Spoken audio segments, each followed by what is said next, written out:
तो आज बात करते हैं एक ऐसे टॉपिक के बारे में जिसकी एक रेपुटेशन बनी हुई है कठिन होने की। It's almost everyone thinks that it's a very difficult topic, क्योंकि इसकी एक मेजर मिसअंडरस्टैंडिंग ये है कि इसमें बस एक सेट ऑफ रूल्स होते हैं जिनको चुपचाप फॉलो करते रहो बिना किसी लॉजिक के, और बस रूल्स को फॉलो करो, आंसर निकालो, आगे बढ़ते रहो। But this can not be further from the truth. आज बात करते हैं एक ऐसे टॉपिक के बारे में जिसका नाम है कैलक्यूलस। कैलकुलस कैलकुलस एक ऐसा टॉपिक है जिसकी इतनी ज्यादा इंपॉर्टेंस है, क्योंकि ये नाम कहीं ऐसा सुना सुना लग रहा है। कैलकुलेट, कैलकुलस, कुछ ऐसा सिमिलर सा नाम। कैलकुलेटर में सुना होगा, राइट? कैलकुलेटर में भी कैलकुलस आता है, कैलकुलेटर। क्योंकि कैलकुलस सिर्फ नाम का ये मतलब होता है, calculating.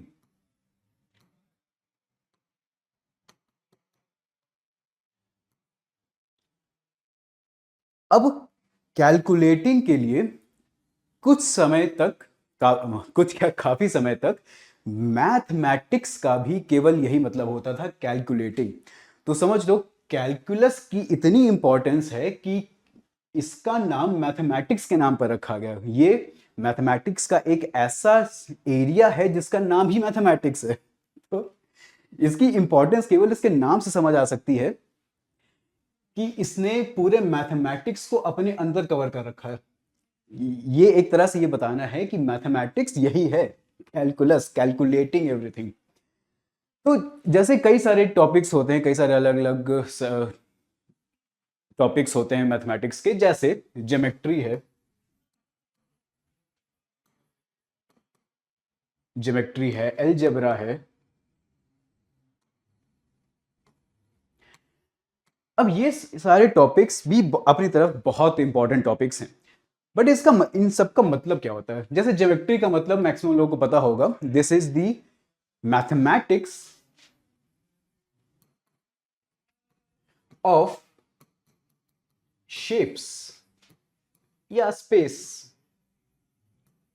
Right? Geometry is the mathematics of shapes, shapes को समझने के लिए। अलजेब्रा इज द मैथमेटिक्स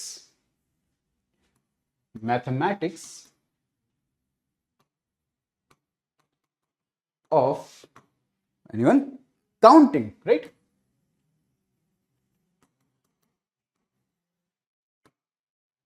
उसी तरह से जैसे geometry is the mathematics of shape, algebra is the mathematics of counting, calculus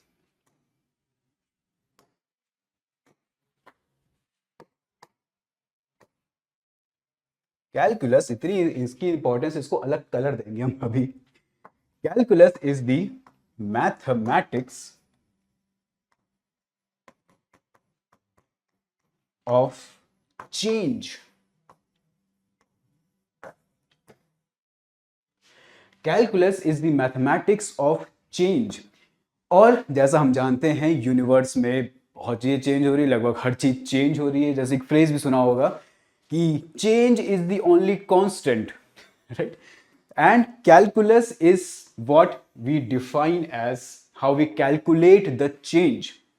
calculus is the mathematics of changing. तो किस तरह से होता है? अब कैलकुलस की अगर थोड़ी हिस्ट्री समझें तो कई सारे इसके डिबेट्स भी हैं कि कैलकुलस सबसे पहले किसने फाइंड आउट किया, कैलकुलस की स्टार्टिंग कहां से हुई, कैसे हमें पता चला कि चेंजेस को किस तरह से डिफाइन, किस तरह से कैलकुलेट करना है। तो दो ऐसे लोग हैं, वैसे तो कई सारे लोगों को क्रेडिट दिया जाता है, जैसे कई सारे इंडियन स्कॉलर्स भी थे, ग्रीक स्कॉलर थे, क्योंकि ऑब्वियसली हमेशा ग्रीक स्कॉलर्स होते हैं हर चीज में। बट जो दो लोग हैं जिनको मैक्सिमम क्रेडिट दिया जाता है कैलकुलस को यू नो इन्वेंट करने के लिए, वो हैं पहले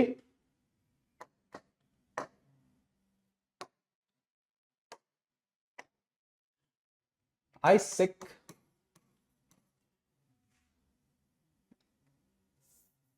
पहले हमारे न्यूटन सर। न्यूटन सर हर चीज में होते हैं। और दूसरे हैं गॉटफ्रीड लिबनीज। अभी दूसरा तो नाम भी नहीं सुना होगा कई लोगों ने, बट न्यूटन सर को ऑब्वियसली मैक्सिमम लोग जानते ही हैं। तो इन दोनों लोगों को मैक्सिमम क्रेडिट दिया जाता है कैलकुलस को इन्वेंट या डिफाइन करने के लिए, कैलकुलस किस तरह से हम यूज कर सकते हैं कई अलग अलग चीजों का रेट ऑफ चेंज को पता करने के लिए।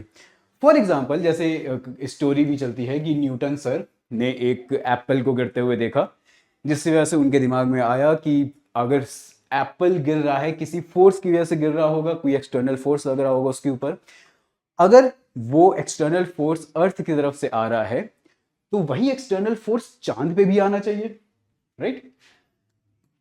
जिस एक्सटर्नल फोर्स की वजह से हमारा सेब गिर रहा है वही एक्सटर्नल फोर्स चांद पे भी लगना चाहिए, चांद भी धरती की तरफ गिरना चाहिए। बट ऐसा तो नहीं होता, चांद तो धरती की तरफ नहीं गिर रहा, जिसकी वजह से हमें यहां से स्टार्टिंग होती है न्यूटन सर की कि किस तरह से हमें एक अलग ब्रांच ऑफ मैथमेटिक्स चाहिए जिसमें हम पता कर सकें कि किस तरह से, जिसमें जिसके वजह से हमें एक अलग ब्रांच ऑफ मैथमेटिक्स चाहिए जिसमें हम निकाल सकें कि रेट ऑफ चेंज किस तरह से मेजर होता है। फॉर एग्जाम्पल जब देखते हैं, जैसे फॉर एग्जाम्पल अगर हम ग्रेविटी की बात करें तो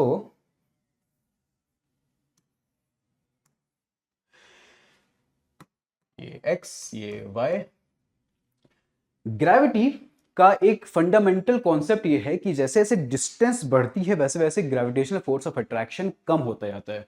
remember the inverse square law. तो उसका जो ग्राफ बनता है कुछ ऐसा बनता है, राइट?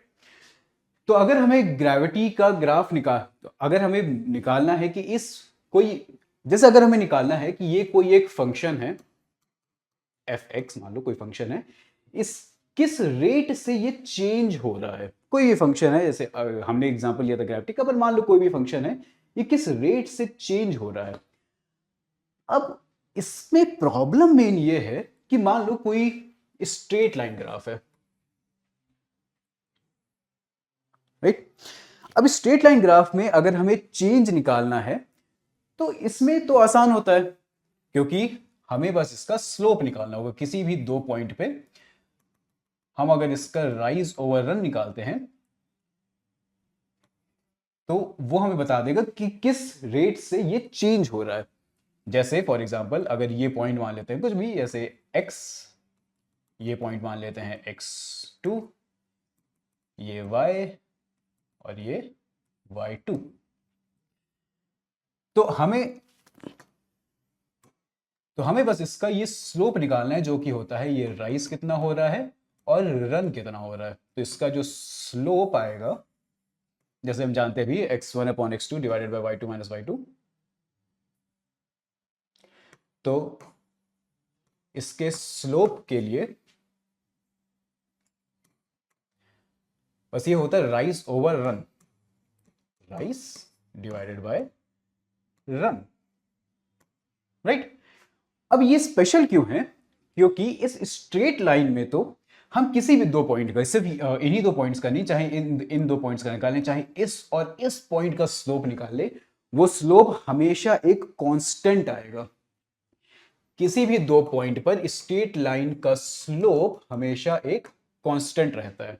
मगर मगर मगर यहीं पे इस ग्राफ में, एक कर्व्ड ग्राफ में, ये चीज अप्लाई नहीं की जा सकती, क्योंकि यहां पे हम कोई भी दो पॉइंट लेके ये नहीं कह सकते कि इसका जो भी स्लोप आएगा वो इन दो पॉइंट्स के स्लोप के बराबर होगा, राइट? क्योंकि ये एक कर्व्ड पाथ में चल रहा है। तो इस कर्व्ड पाथ का स्लोप कैसे निकालें? स्लोप निकालना ही क्यों है? क्योंकि हमें पता करना है कि किस रेट से चेंज हो रहा है।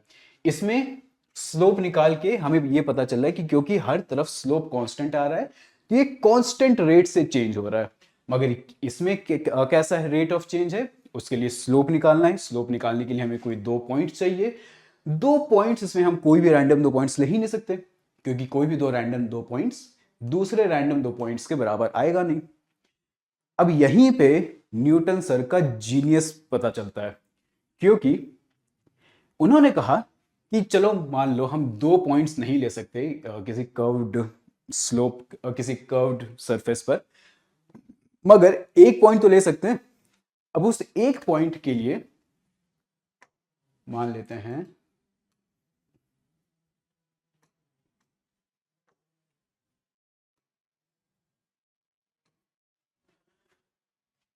अब वो एक पॉइंट मान लो ये है। अब इस एक पॉइंट का हम स्लोप कैसे निकालेंगे? यहां से एक टैंजेंट बना के, राइट। अब अगर हम इस टैंजेंट का स्लोप निकाल लें तो इस टैंजेंट के स्लोप से हम पता कर सकते हैं कि किसी दूसरे पॉइंट का टैंजेंट का स्लोप कितना होगा, और फिर टैंजेंट के स्लोप से हम निकाल सकते हैं कि किस तरह से इस टैंजेंट के स्लोप चेंज हो रहा है, और फिर रेट ऑफ चेंज बताया जा सकता है। तो अब इस टैंजेंट का स्लोप किस तरह से निकालना है? यहां पे देखो न्यूटन सर ने कितना बेहतरीन एग्जांपल दिया है इसका, किस तरह से निकाल सकते हैं। मान लो एक सर्कल है, हमें इस टैंजेंट का स्लोप निकालना है। अब इस टैंजेंट के स्लोप के लिए मान लेते हैं दूसरे भी लाइंस हैं, जैसे ये सीकेंट है, ये सीकेंट है, ये सीकेंट है। अब ये सारे सीकेंट्स हैं। अब ये सारे सीकेंट्स जैसे जैसे टैंजेंट की तरफ अप्रोच कर रहे हैं, तो ये जो लेंथ ऑफ कॉर्ड है, ये लेंथ ऑफ कॉर्ड डिक्रीज होती जा रही है, राइट। पहले लेंथ ऑफ कॉर्ड यहां से यहां तक थी, फिर लेंथ ऑफ कॉर्ड डिक्रीज हुई, फिर और डिक्रीज हुई, और अंत में यहां पे आ गई। ये टैंजेंट पे लेंथ ऑफ कॉर्ड कितना है? 0, एग्जैक्टली 0। अब मान लेते हैं कि ये हमारा कोई कर्व्ड स्लोप है या कर्व्ड सरफेस है जिसका हमें टैंजेंट का स्लोप निकालना है।